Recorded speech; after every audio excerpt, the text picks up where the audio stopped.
તો hello friends, વાગ્યા છે અત્યારના રાતના 10:30 અને કાલે છે ઉત્તરાયણ. તો આપણે બનાવીએ છીએ અત્યારે ખજૂર પાક. ડ્રાય ફ્રૂટ બધા મેં કટ કરી લીધા છે. હવે આપણે એને ફ્રાય કરશું ઘીમાં ફ્રાય કર્યા પછી સ્ટેપ બાય સ્ટેપ આપણે ખજૂર પાક બનાવવાના છીએ. તો વિડીયોમાં છેક સુધી બન્યા રહેજો. તો હવે આપણે આમાં ઘી એડ કરશું.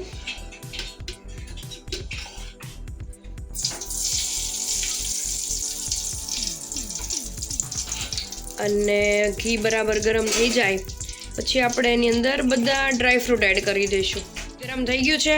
આની અંદર મેં કાજુ, બદામ અને પમ્પકિન સીડ્સ લીધા છે, જેનાથી ટેસ્ટ પણ સારો લાગશે અને હેલ્થ માટે બહુ સારું છે. તો ચાલો બધા ડ્રાય ફ્રૂટને આપણે એકદમ પરફેક્ટ શેકી લઈએ. 10:30 વાગે સાસુમાં વાસણ ઉટકે છે. સાસુમાં કાંઈ કહેશો? શું કે આ જો ને વાસણ કેટલા કરીને મૂક્યા છે, એક રાંડે જરીક ને કેટલા વાસણ કરે. સાચી વાત છે. જેને મોબાઈલ ભલો નહીં ભલા, આપણે ભલે કામ કરીએ. સાચી વાત ને? શું કરો છો મોબાઈલમાં? આ નથી થતું, એમાં ઓલું ફરતું જ નથી ફરતું તો એ ખર્ચો રહેશે. તો જો આ અમારા બંનેનો પિક છે જે મેં એને એનિવર્સરી ગિફ્ટ કર્યું છે અને આપણે ટૂંક જ સમયમાં કંઈક નવું કરીએ છીએ જે તમને જલ્દીથી ખબર પડી જશે.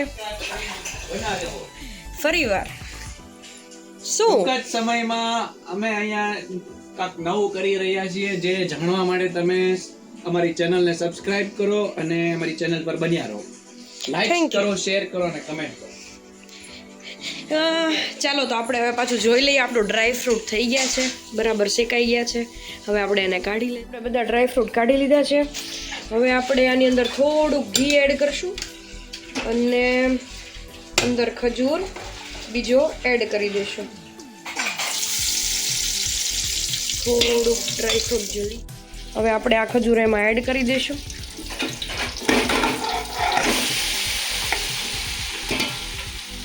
હવે બધી ખજૂરને આપણે પરફેક્ટ મેશ કરી લેવાની છે અંદર અને બરાબર થવા દેશું. હલાવી લઈએ પ્રોપર રીતે. જરૂર પડશે તો થોડું ઘી એડ કરશું અને આપણે આવી રીતના હલાવીને એકદમ મેશ કરી નાખવાની છે અંદર.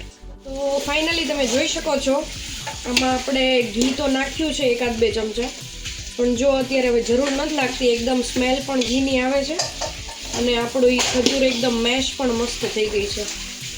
તો હવે આપણે આની અંદર ડ્રાય ફ્રૂટ એડ કરી દઈશું.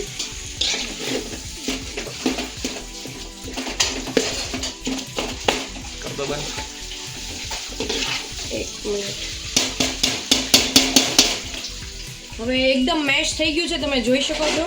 હવે આપણે એની અંદર બધા ડ્રાય ફ્રૂટ એડ કરી દઈશું જે આપણે પહેલેથી શેકીને રાખ્યા છે અને એકદમ પરફેક્ટ આપણે મિક્સ કરી લેશું.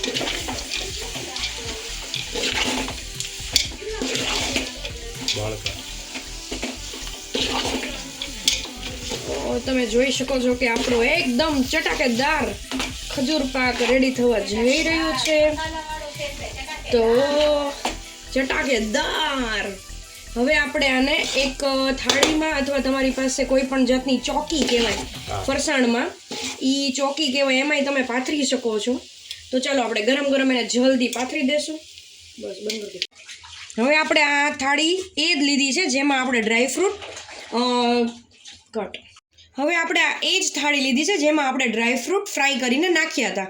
હવે આપણે એની અંદર ખજૂર પાક એડ કરી દઈશું અને પછી બરાબર વાટકાથી મેશ કરી દઈશું. મેશ તો ન કહેવાય, આપણે એને સ્પ્રેડ કરી દઈશું.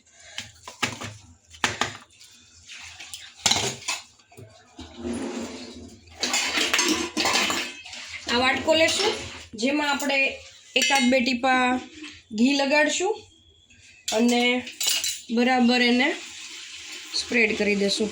હવે આપણે આવી રીતના બેઠાડી દઈશું પરફેક્ટ રીતે. થોડું આપણે છે ને પાર્ટ જાડો રાખવાનો છે. કટકા જે આપણે કટિંગ બને એ એકદમ જાડા બનવા જોઈએ, એટલે થોડું મિશ્રણ વધારે રાખશું આપણે. હજી મને લાગે છે આમાં થોડું ઘટે છે, તો આપણે થોડું બીજું એમાં એડ કરશું જેના લીધે પીસીસ છે એ બધા થોડા જાડા બને. મને થોડું ગરમ લાગે છે એટલે આપણે વાટકો જ યુઝ કરશું.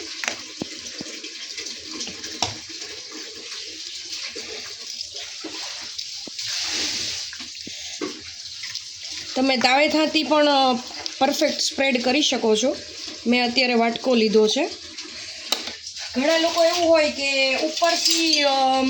ઉપરથી ડ્રાયફ્રૂટ એડ કરતા હોય છે, તો તમે ઉપર પણ આવી રીતના આખું મિશ્રણ એડ કરીને ઉપર પણ ડ્રાયફ્રૂટ એડ કરી શકો છો. પણ આપણે તો અંદર મિક્સ જ કરી દીધા છે, તો તમે જોઈ શકો છો. કટ કરવાનું. તો ફાઇનલી આપણું ડ્રાયફ્રૂટ ખજૂર પાકનું મિશ્રણ રેડી છે, જેને આપણે પરફેક્ટલી સ્પ્રેડ કરી દીધું છે. તો આવી 2 થાળી થઈ છે, જેને આપણે સરખી રીતના હવે એના ઉપર પમ્પકિન સીડ્સ એડ કરશું. આપણે ડ્રાયફ્રૂટ તો બધા ખાલી કરી નાખ્યા છે, એટલે હવે પમ્પકિન સીડ્સ છે જેને આપણે પ્રોપર રીતના એડ કરી દઈશું. તો તમે જોઈ શકો છો કે લુક પણ એનો કેવો યમ્મી આવે છે. અને હવે આપણે એની ઉપર થોડું ટોપરું એડ કરી દઈશું. ટેસ્ટ પણ સારો લાગશે અને લુક પણ એકદમ ડિલિશિયસ આવશે. હવે આપણે આના કટિંગ અત્યારે નથી કરવાના, આપણે હવે એના મોર્નિંગ એટલે કે 6-8 કલાક પછી આપણે એનું કટિંગ કરશું. તો હવે તાવેથાની મદદથી આપણે એને બરાબર પ્રેસ કરી દઈશું. તો રેડી છે આપણો ડ્રાયફ્રૂટ ખજૂર પાક.